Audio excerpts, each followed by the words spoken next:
Speaker. It's a real pleasure to speak in this important debate today, and I congratulate the honourable gentleman for Rhondda for the way that he introduced him, and congratulate him for the body of work that he and his committee have done. It's a fantastic document and a very useful signpost, I think, to the type of work we need to do and how we improve our code of conduct across the House, our standards and our code of conduct and our rules, and it's in effect our interface with the electorate we serve. It's how they understand our work, it's the rules that they appreciate and respect about how we do our work, and it's really imperative that when we look at these we manage to take into account what they expect we would be as members of Parliament. We're also considering this when I think the honourable gentleman was right that our code of conduct, our standards have never been so in the heat of public light and been such open to such inspection and even controversy. And I congratulate the committee for actually having to deal with this issue around the heat that's been turned on this just now. And I suppose we know exactly the moment, day and time when all this changed dramatically. It was about 2 o'clock on Wednesday, the 3rd of November, when the Leader of the House got to his feet to approve the third report of the Committee of Standards. Of course, he had no intention of approving that particular report. In fact, he did everything he could to undermine and to neuter what was actually being included in that report.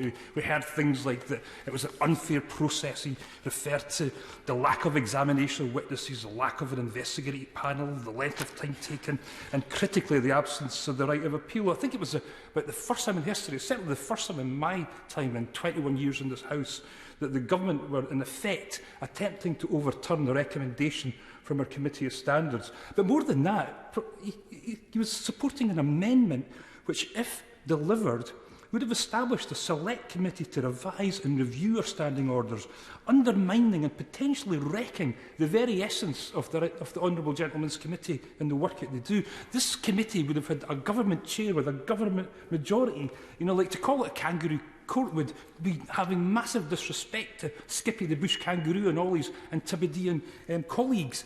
There was also a bizarre and clumsy attempt to get Owen Paterson off the hook, and even worse than that, in the days that followed, there was a sustained and appalling attacks on the Standards Commissioner herself. The public hated it and were appalled at what was going on in this House. And it was no wonder that 2 days later the Leader of the House came scurrying back to this House in order to have this reviewed and overturned.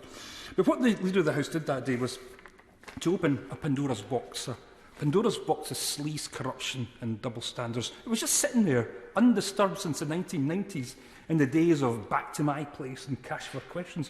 And they should have known not to tamper with it, because this box was marked with a skull and crossbones with the very clear message, under no circumstances open. But not only did they open it, they took a crowbar to it, and out it all came in a spewing, noxious torrent. The whole slurry of cash for access, paid advocacy, cash for honours, cash for questions, second jobs, PPE contracts for the pulse. And as they tried to put the lid back on it, it erupted again. But this time it was like the Ark in Indiana Jones, when the contents ascended in a hellish mass, obliterating everyone in its wake. Parties in number 10, cakes in number 10, do as I say, not as I do, DJs in the basement, birthday cakes, wine and cheese, please investigations, civil servants, and now we even discover that the Prime Minister's Chief of Policy and his staff has just resigned because of the awful comments about Jimmy Savile that was made by the Prime Minister himself. How the Leader of the House must wish he had a time machine to go back to the hour and minute on the 3rd of November, and where he and his plan with the Chief Whip to save their pal would have been overturned. And the Committee's Standards has had to pick this up, and they have done well, Madam Deputy Speaker, when it's come to all this. So I've not got time to go over all the details of the report, but I want to pick up on a couple of points that the Honourable Gentleman has highlighted. First, the proposal around appeals, and the Honourable Gentleman has given us a number of options when it's come to this. Can I extol him to stick to the status quo?